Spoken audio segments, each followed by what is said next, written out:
Thinking Aloud. Conversations on the leading edge of knowledge and discovery with psychologist Jeffrey Mishlove.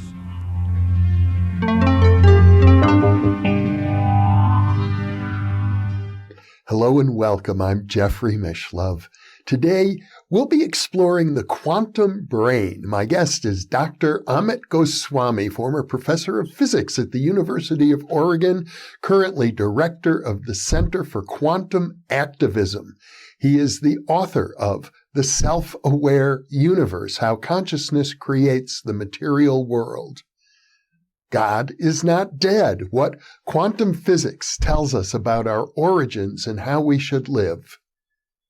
Physics of the Soul, the quantum book of living, dying, reincarnation, and immortality. How quantum activism can save civilization. And most recently, co-authored with Dr. Valentina Anisor, The Quantum Brain.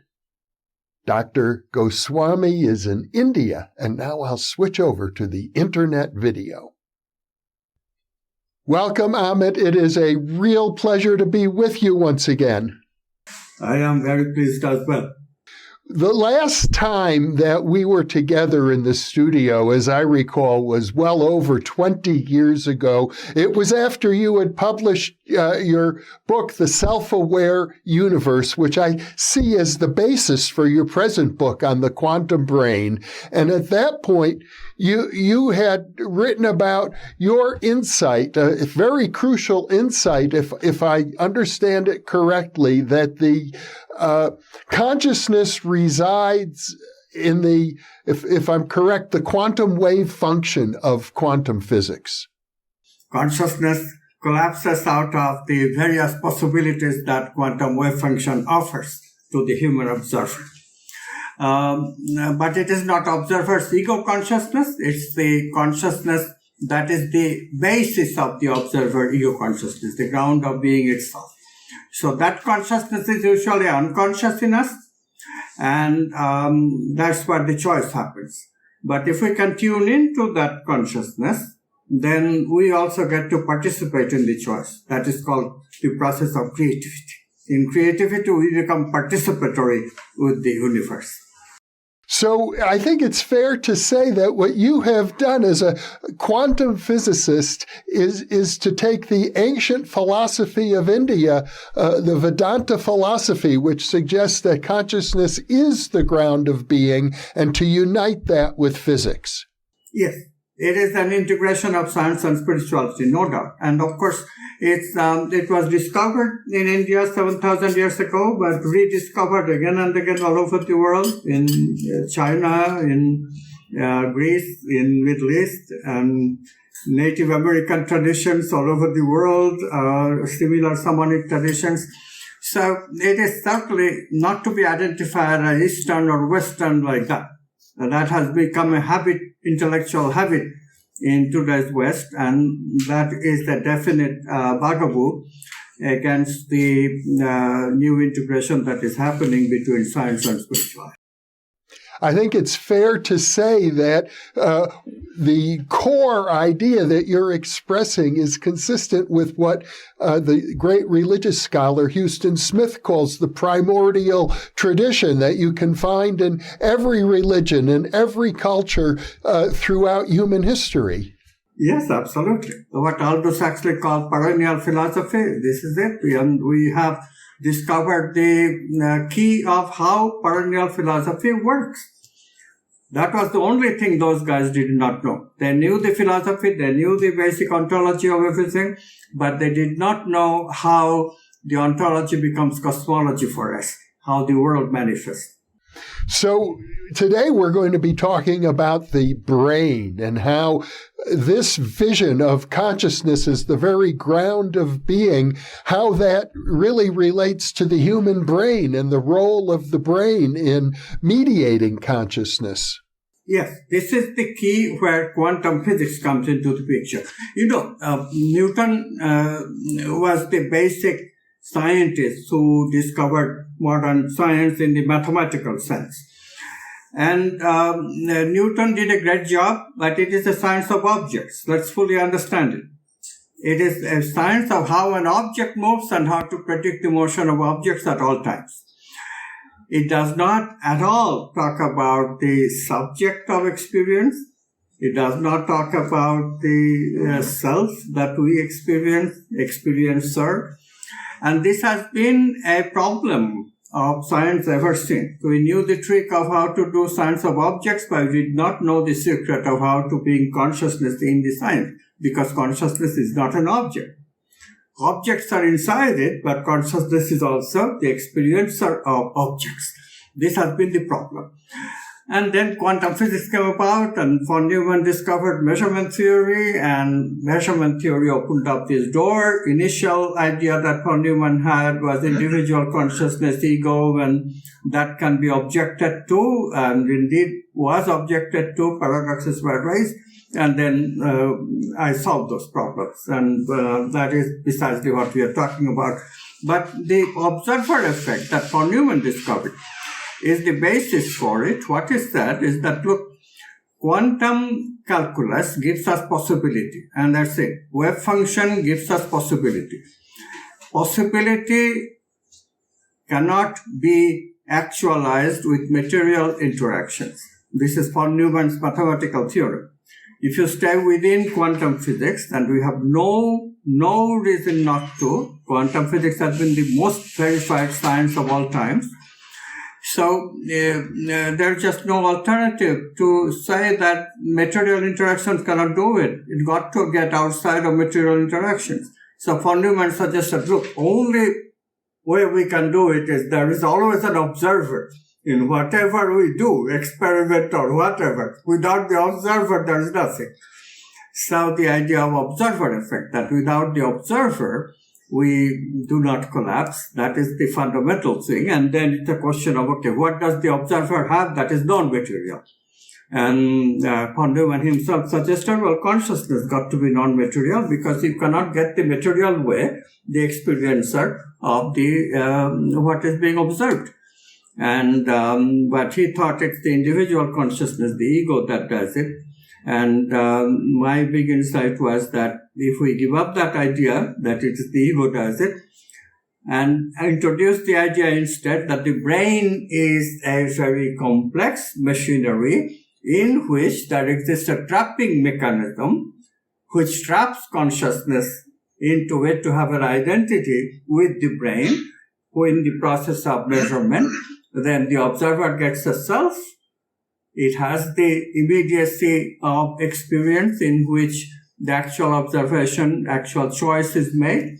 But then, because we don't participate in that choice in our ordinary ego consciousness, we miss that. The ego consciousness comes about half a second later. These neuroscientists have measured it. But all this is brain mechanism built into it. Brain has what it takes. I call it a triangle hierarchy between memory and perception apparatuses. And brain also has what it takes to produce the ego, the conditioning, the personality. It all is due to reflection in the mirror of memory that the brain makes. So in this way, brain is a conduit, a representation maker. You can also think of it as a hardware which makes representation of our conscious experiences, and that includes the self-experience as well as the objects.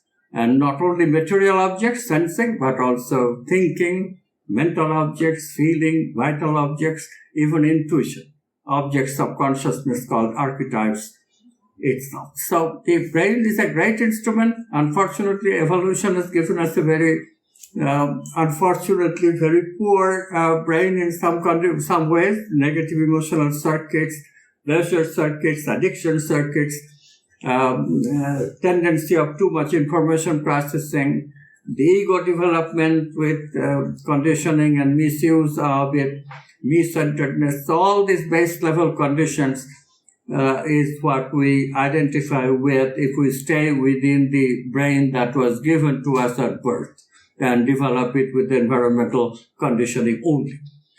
However, we can also be aware that a baby is born with quantum facilities, quantum potentialities.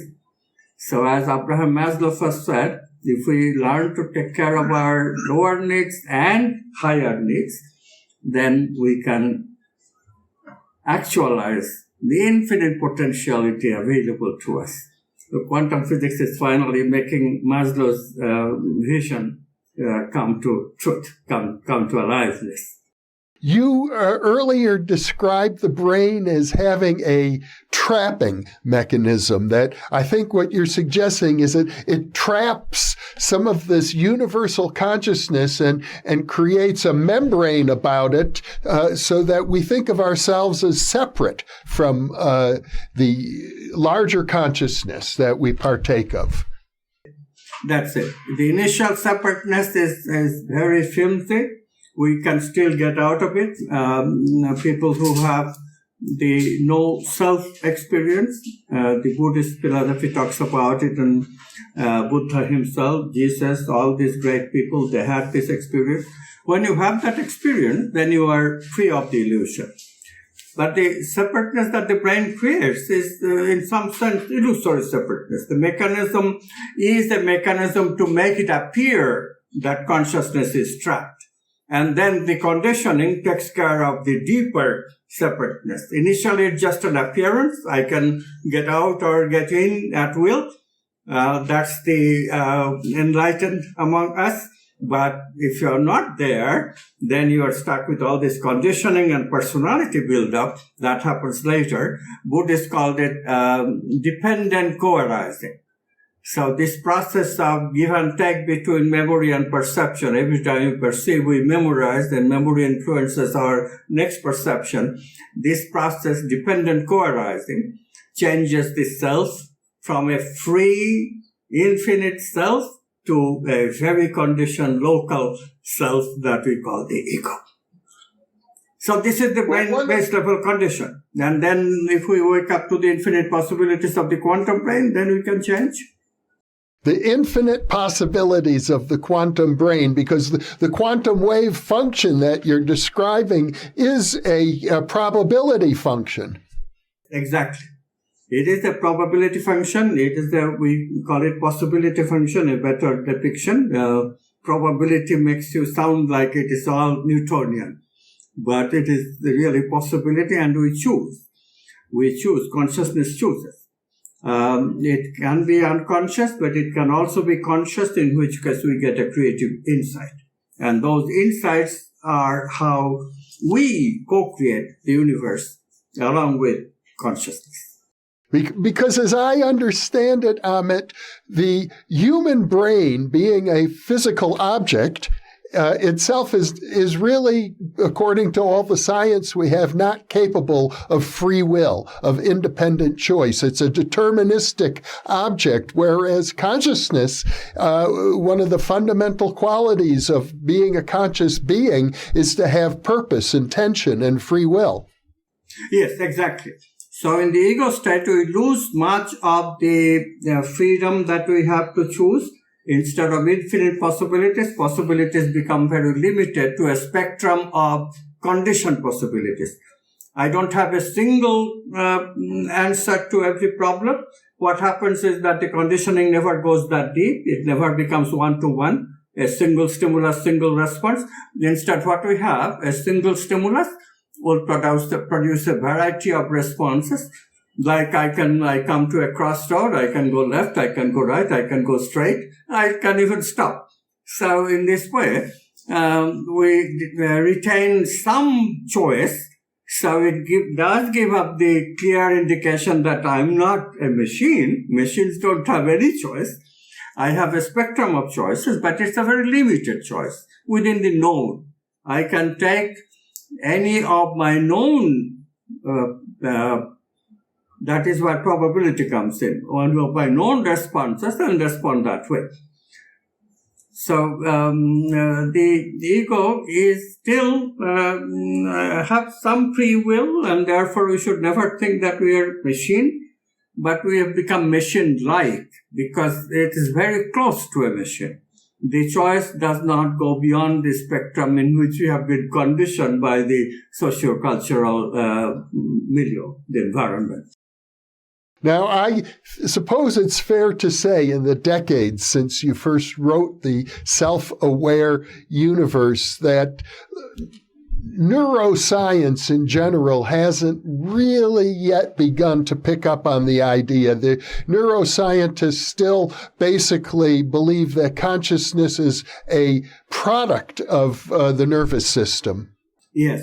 In fact, even as recently as 2015, I have read neuroscientists speculate about the new experiments that are coming out. The new functional MRI experiment is clearly showing us that although in general, when we have the ego experience, it is true that the consciousness that we call a place where consciousness exists is a little place in the prefrontal cortex. So ego is localized, we can say that. But there are also experiences like spiritual experience, people who meditate for thousands of hours, their brain changes. This is a very beautiful book by Goldman and Davidson, Altered Traits. This book came out just a few years ago, and they studied these meditators. And for these meditators, the brain is not like that. The self-agency is not located in a small place. It's all over the brain, and brain becomes coherent between these different portions. And there's no way that any Newtonian model can be built all over coherence in the brain. Only the quantum model can give us that answer. So we now have experimental verification of the ideas.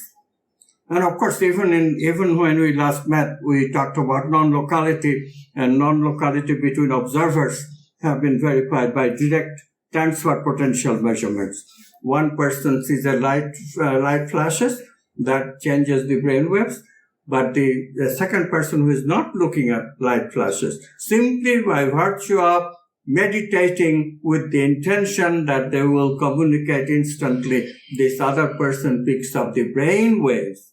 Imagine that. Something concrete, something physical. How does brain waves, electrical waves, travel from one brain to another without an electromagnetic connection? This mystery materialism cannot solve. So materialism is dead. We have the quantum model in place. Materialism, however, can take consolation that we certainly have mechanical tendencies, and when we develop those mechanical tendencies, the mechanical model, the material model, predicts fairly well. So it is not useless. It's certainly half of our existence, but the better half is in the quantum brain. That's where creativity is, that's where love is, that's where all the archetypes are. You cannot be fair to another without developing the quantum brain. This is why so much racism, so much sexism today. Now, the research that you just described of stimulating the brain of a person in a distant location with flashing lights, as I recall, that's work that you participated in yourself along with Dr. Grinberg from Mexico. Let's talk a little bit more. This is such important research. I want to make sure that our viewers don't miss the significance of it. Yeah, this was even before Self-aware Universe came out. Somehow, this fellow, he found my scientific paper published in a physics journal. I was very surprised to receive his call, and he says, we are doing experiments to prove your point, and please come and check us out. So I said, of course, this is tremendous news.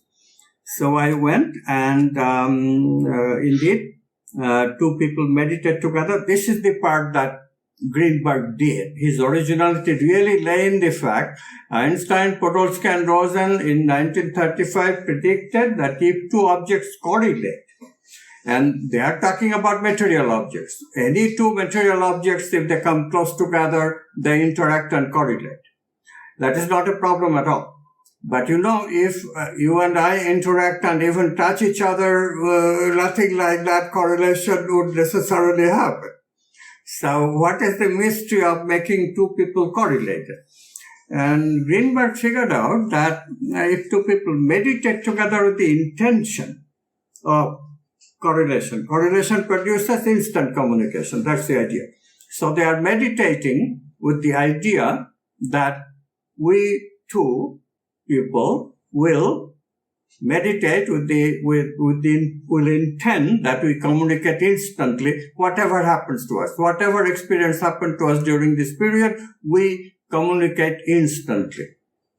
So that intention, meditative intention, and they really had to maintain that meditative intention during the whole 45 minutes or so of the experiment. But people do that. Many people are capable of doing that. People who could not do that, by the way, never showed any transfer potential.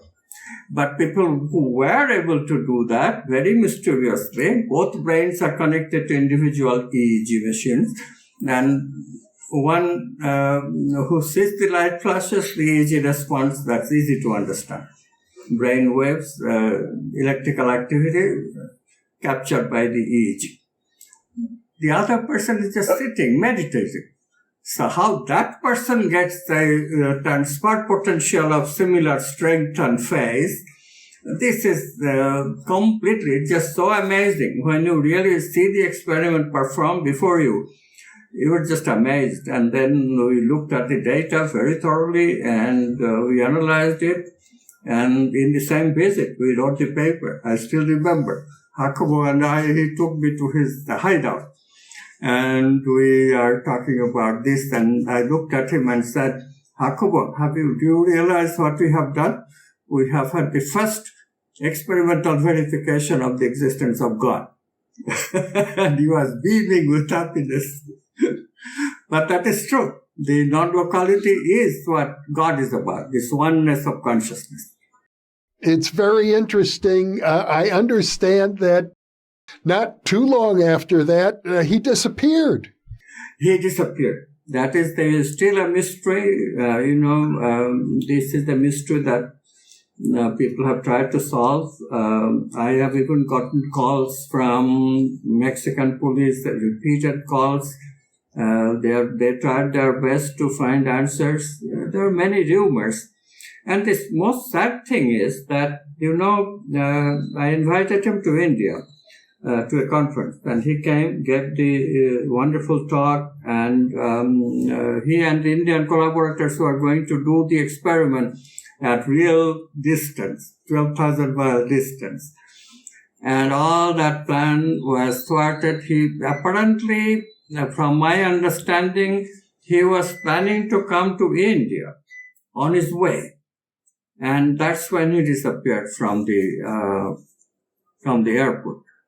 And this is just so strange. There's just no explanation. Nobody has found any explanation. Well, it's worth remembering him and the research that you did because it's very significant research, and hopefully other people will pick up on it and continue that work. Yeah, I think people are picking up gradually. The materialist paradigm is very established now. And Jeff, frankly, you are an expert on paranormal. You have been from the basic PhD work, and you know how hard it is to even sell paranormal phenomena, which is totally based on solid experimental data. But these materialists, they're staunch disbelievers, they're professional disbelievers. When you become a professional disbeliever, when the belief in materialism is dogma, then we cannot change you. Only you can change you. So the changing has been happening very gradually. It's happening in the medical profession. It's happening in the psychology profession the most profusely. And so truly we can say that today we have transpersonal quantum psychology that psychologists more and more coming to terms with. And we can also say that the alternative medicine community are picking up.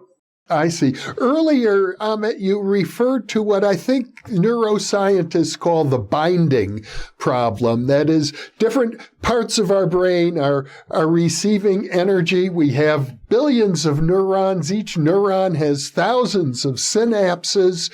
So electrical signals are traveling all over the brain from all of our senses and our internal processes, and yet our experience appears to be coherent. We have a sense of unity in our experience as we go about our day. And you describe that as the result, I think, of quantum correlation, quantum coherence taking place in the brain.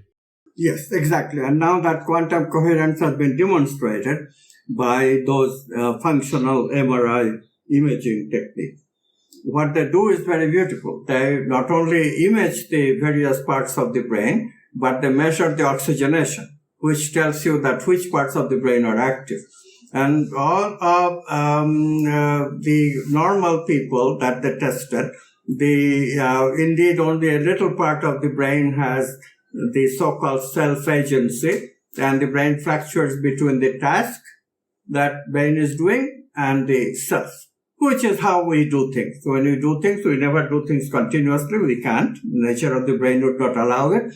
So that's what happens. The default area, that's the self-agency, and the task-related area.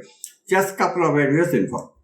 And all of these people, the transformed people whose brain is different, coherent brain, quantum brain, their brain shows a very different story. Much coherence between different parts of the brain, and also a preponderance of the brain waves in high frequency. Brain waves change too. Normal people have preponderance of beta waves, which is frequency between 13.5 and about 35 hertz.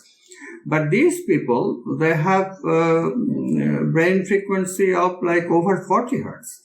They're just living, no doubt, they have an extraordinary ability of attention, extraordinary ability of concentration. And so it's like neurosurgeons have that kind of ability, mathematicians have that kind of ability. But ordinary people can never have brain waves that high. This is called the gamma brain waves. So ordinary people have beta dominance, and these people have gamma dominance. So this is a telltale sign. It just cannot be ignored. Something special has happened when we meditate and become creative. This quantum leaps that changes the brain. Brain becomes coherent. Quantum brain is realized, and then we function at a better physiological level, better level of happiness, better level of intelligence. You know, somebody defined, even neuroscientists have defined already, the intelligence is the ability of using different parts of the brain for finding the instant response. But that ability is the quantum ability. And so without the quantum, what we do is we intellectually think one, engage the one, engage the other, and engage the other. We do it locally, and that takes time. So only the quantum people can take that instant appropriate action. People who are awakened to their quantum self, they can count on producing appropriate action moment to moment. That is the real intelligence. So in that way, the quantum brain is promising us such wonderful future. All one has to do is to be aware of it. First of all, the worldview got to change. And second of all, avoid the pitfalls of growing up, like trauma, etc. Psychologically, there are many problems with our growing up. We do not grow up in a very perfect fashion, especially in this day and age when computers have come on and cell phones. People become addicted to information processing. These are really, really dumbing down people, keeping them away from meaning and purpose. You mentioned it in the beginning. But meaning and purpose is the basis of quantum brain. Meaning and purpose, to explore meaning and purpose, you have to have creativity, you have to have the quantum brain. So these people really get dumbed down to engage the quantum brain. So my hope is that people gradually become aware that so much potentiality they are ignoring, and this is available to every one of us. In other words, what you're suggesting is that although the brain and the nervous system is subject to the laws of determination, and in fact, you talked about addiction circuits in the brain, we might feel that we're hopelessly addicted, that it's out of our control, or that even our genetics, that we are the victim of the genes that we inherited. And what you're saying is that at the quantum level that people access through meditation and spiritual disciplines, we can achieve a degree of true freedom that transcends these biological limitations. And I think if I understand you correctly, even changes them permanently. Yes. I think this is the basic key, that we can change the physiology that we are born with. And people already talk about, rewiring the brain. This is a big hoopla now. That's all good. But rewiring the brain is not reliving experiences at the same level that we have lived already. That's still living in the known. We have to start living, taking risk and live in the unknown. Unknown meaning that we have to explore the unknown, we have to be creative. And this is the way we release the quantum brain. And once we do that, we improve the physiology itself. In the spiritual tradition, this is called opening of the chakras. So we open not only the chakras between our eyebrows, the brow chakra, but we also open the heart.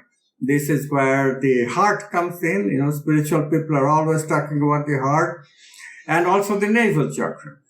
This is another accomplishment that we talk about in the quantum brain, that we not only have self in the brain, we actually also have self in the heart and the navel chakra, but brain has taken over those functions. So normally people are not aware of that. But when we train the brain to achieve the quantum, then the brain releases its hold on the heart and the navel. We start beginning to feel these levels of experience. And when brain and heart is together, then we get the optimization. And that optimization produces the kind of rewiring of the software in the brain that we cannot achieve without considering quantum physics and quantum brain.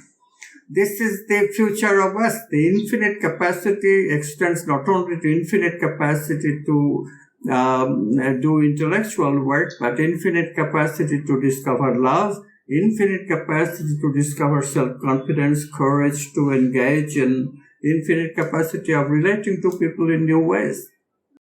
It's very interesting that you brought up the concept of the chakras. Many years ago, I heard a lecture by William Tiller, who was at the time the chair of the material science department at Stanford University, and he described the chakras as transducers between the endocrine system of the physical body and I guess what you would call this quantum level, although I don't think he had the language for it at the time, but he would have said maybe the realm of pure spirit.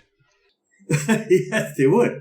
Bill Tiller was one of the great scientists of our time.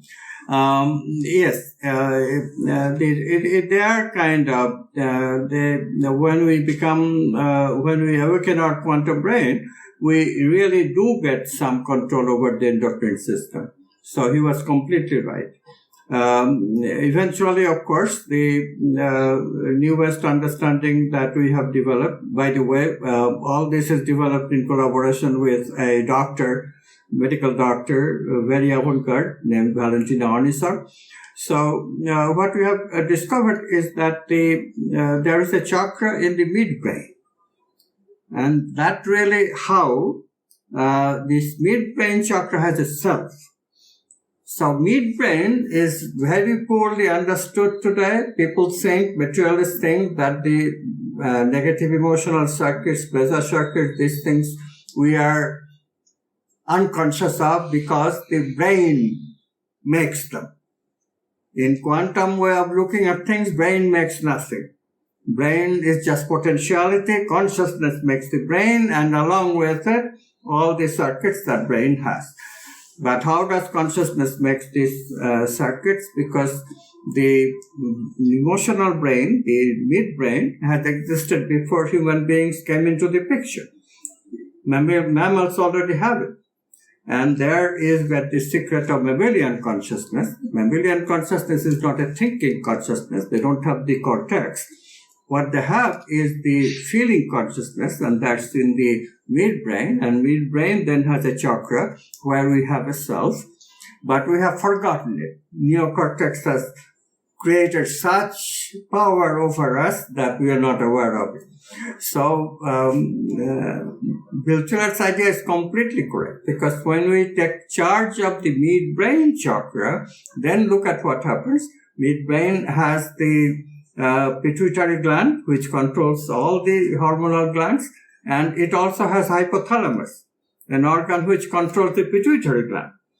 So if we become conscious of the midbrain chakra, then we gain total control on our negative emotions. This is where, the Buddhist psychologists insist that one can develop complete equanimity about emotions. This is what they were talking about. So they somehow awaken their midbrain chakra. The word that Tiller used that stuck in my mind was transducer, as if you need something to go from one energy level, the energy of pure spirit or of quantum possibilities, down to the macro level of organs and glands, that there's an intermediate level. Yeah, I think transducer is the right way of thinking about it, because what we are talking about is vital energy. So what happens at the chakras when we lift the energy from ordinary physiology to this awakened physiology?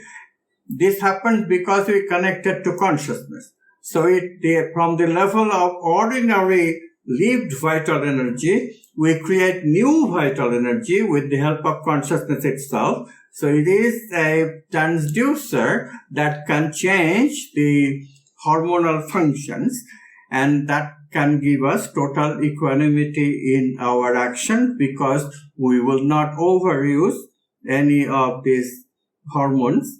And the overuse is what produces things like addiction as well as stress-related disease. So we finally would be able to control these transducers. So they will be used with judgment, with our judgment, our wisdom. I think a lot of people in conventional neuroscience these days equate consciousness with the reptilian brain, even below the mammalian brain, the reticular activating system that sometimes is said to correlate with alertness. Yeah, I know. This is such a because that part of the brain is responsible for some of the important molecules. For example, dopamine, and dopamine makes us happy. So this kind of thing is very tempting to assume, because one aspect of consciousness is when it expands, we become happy, right? So they think that dopamine is what makes that feeling of expansion of consciousness. It's a molecular phenomenon. And so they make theories like that maybe the reticular activation, that is all it takes to get conscious. No, it's just a trigger that has to open in order for consciousness to happen. And it's a necessary condition, not sufficient. The sufficient condition is that tangled hierarchical trap that the brain creates. In other words, conventional scientists believe that consciousness exists inside the brain. And I think what you're saying is, no, it's the opposite. The brain exists inside of consciousness. Precisely. And we have to see it that way. We have to see that if we hold on to the idea that matter is everything, if we hold on to the idea that brain creates our experiences, then we'll forever end up with an incomplete science. We'll not be able to explain why a material object, which is an object, how it can produce a subject which experiences the object. So how can brain create the experiencer of the brain? Saint-Exupéry, you'll recognize the name, great saint. He said the problem of consciousness is that what you're looking for is what is looking. And that is the part which is impossible to explain with saying that brain is producer, because brain is not what can look. Brain is what we can look for. It's an object. I think we should also bring up the subject of reincarnation. I know it's very important in Indian tradition. There's a lot of Western research now at the University of Virginia, in particular, where well over 1,000 cases of young children remembering their past lives have been solved, in the sense that the children identify an actual person who can be located. That correlates with their memories of a previous lifetime. How does the reincarnation research fit into your model of the quantum brain? It's enormous, because one of the very intriguing experiment that neuroscience has produced, it was done in 1950s. The experiment itself is very cruel to animals. So, people, please forgive me for citing this experiment, but it is important for our knowledge, especially of reincarnation, because it proved a very important thing. The name is Lashley, Carl Lashley. He was the neuroscientist. He trained rats to travel a Y maze, and one end of the Y maze is a piece of cheese, the other end has electrical shock. So rats very quickly learn to find the cheese and avoid the shock. That's a learning. And then he looked for the memory of the learned aspect in the brain. So how would he do that? In those days, this experiment was allowed. So he was allowed to chop up part of the brain of the trained rat, and then various parts, and then look at the ability. Can the rat still find the cheese? And indeed, even with 50% of the brain cut off, some of the rats could still walk and smell and found the cheese, which is an amazing thing. So where is the circuit? Where is the memory circuit? Memory should have gone, because, he did different experiments with the different parts chopped off. So how could the memory escape? So people thought memory is all over. That's where the holographic theory came about. But that never could be popular, that never could be solved, because the mechanism of hologram is very specific. You have to produce interference of coherent things. The holograms cannot be produced without quantum action.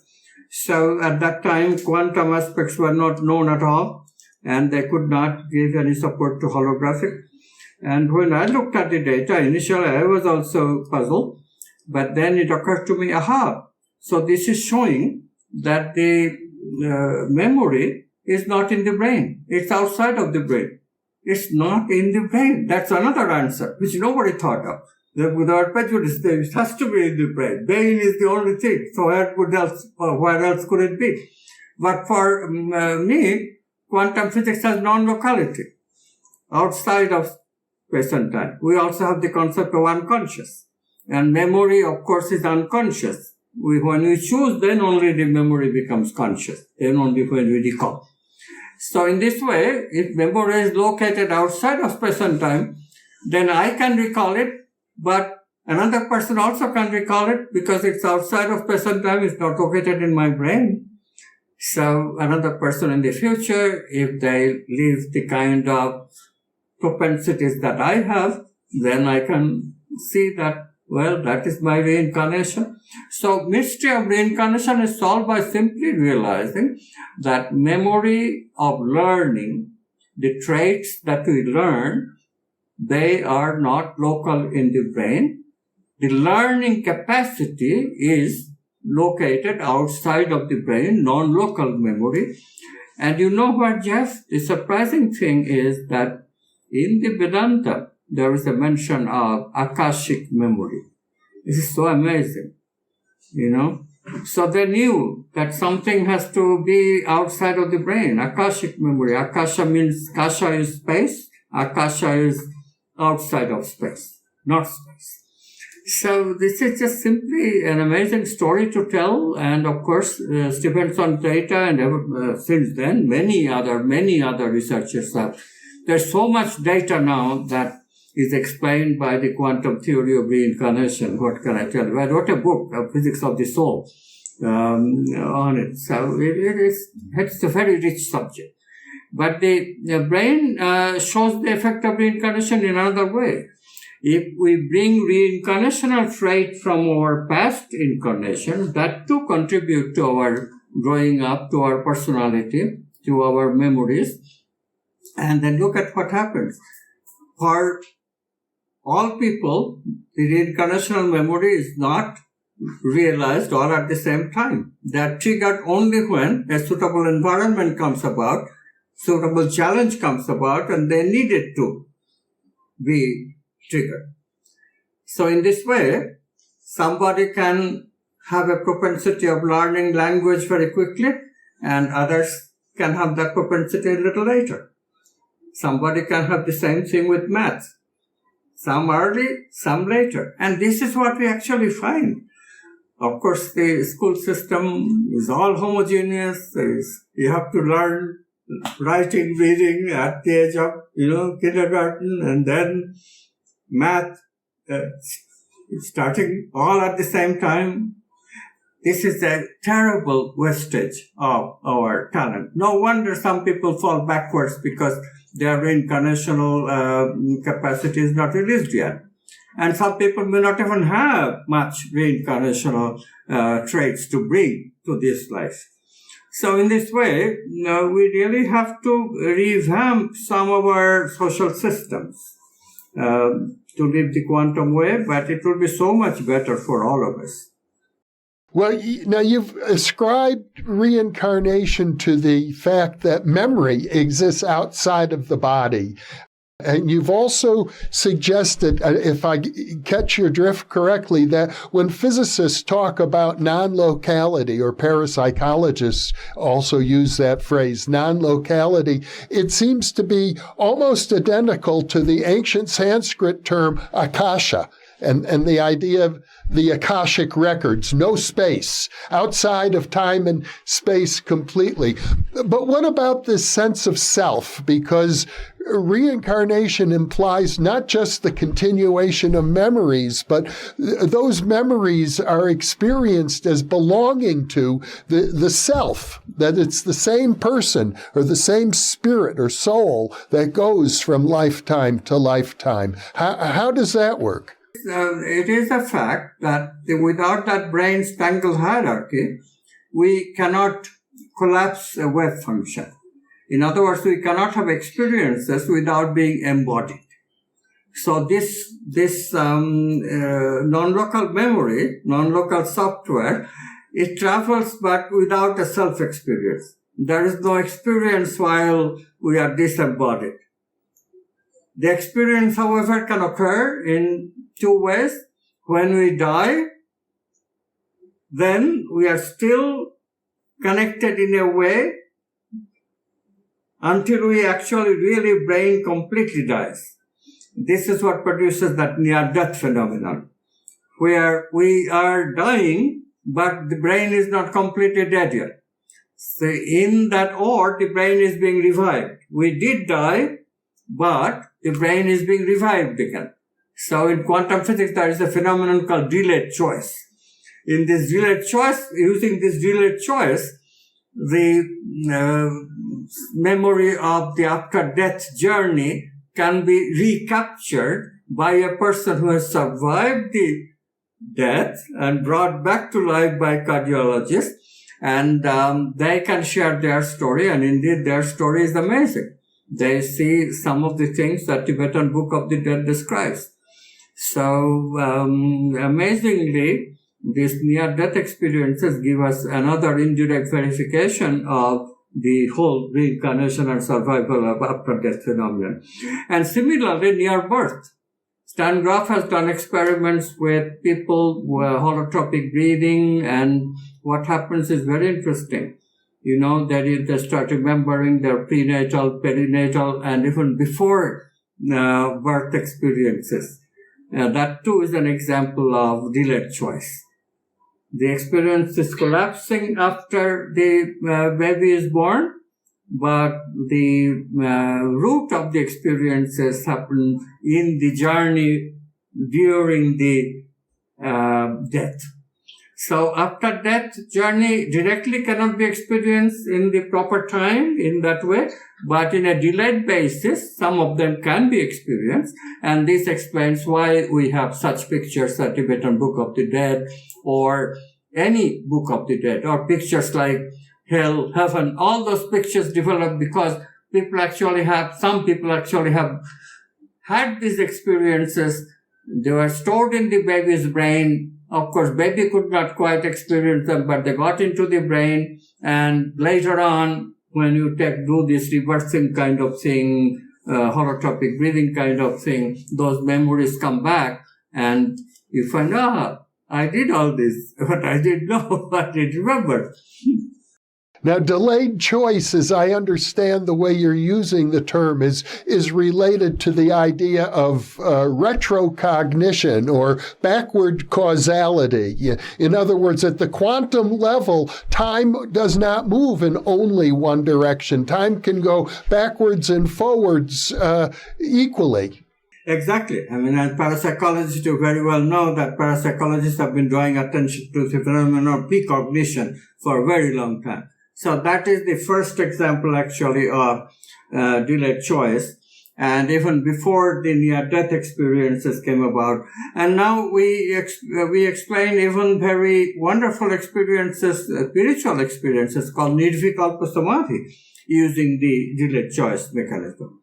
Because it is a fact that our consciousness as the ground of being is unconscious in us. I have said that before. That is the theory. Indeed, we cannot experience it in a normal way. But these mystics, they say that they had this experience. They have somehow experienced it anyway.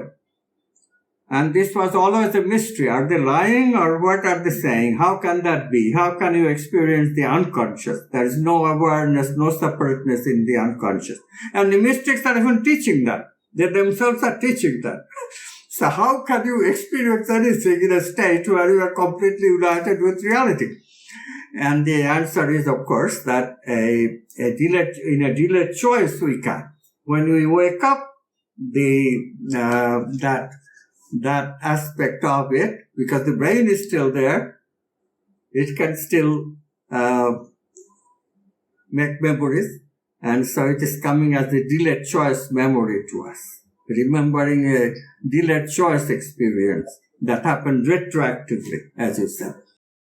Well, I would think another interpretation that would be consistent with Indian philosophy would be the idea that when we're not in a physical body, we have a different kind of a body, an astral body, an etheric body. I think the Sanskrit word might be koshas for these additional non-physical bodies that we have.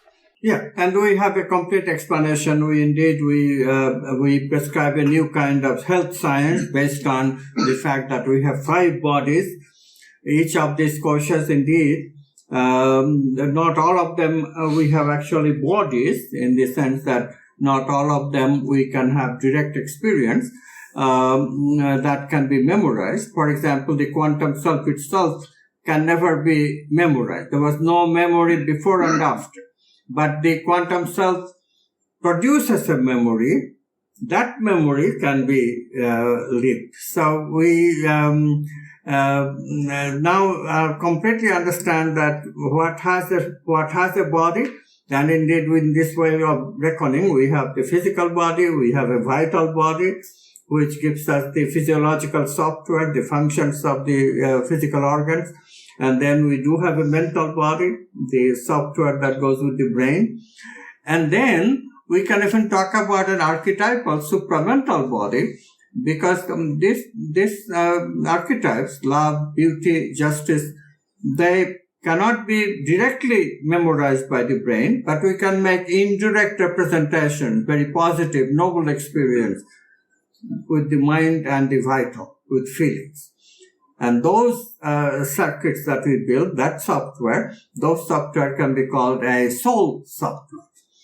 So this body, vital, mind, soul, and then spirit, which cannot be memorized, and therefore that's the complete free oneness, momentary experience. This is what we are, the 5 bodies of consciousness, 5 bodies of the human being. And so we have to care for all the 5 bodies if we really want to keep ourselves healthy. And same thing for happiness, same thing for psychological health. So in this way, we are really getting a very wonderful perspective that not only integrates science and spirituality, but a better way to live. Better way to live. By combining spirituality in our living, we are improving our physiology, improving our mental health, improving our intelligence, improving the potentialities that our whole society are entitled to. Well, Dr. Amit Goswami, this has been a very inspirational conversation. We could talk all day long about these things because the brain itself and the human organism is so complex, and you've really come up with a picture that unifies psychology, physics, brain science, and medicine and human development. It's very exciting. I'm delighted to be able to share this with the New Thinking Aloud audience. And I hope that we can arrange future interviews with you to follow up on this, as well as with your writing partner, Dr. Valentina Anasar. That would be wonderful. I'm looking forward to that. And Jeff, it has been always enjoyable talking to you and appearing on this show. I love it. Thank you. Well, thank you for being with me. And for those of you watching or listening, thank you for being with us.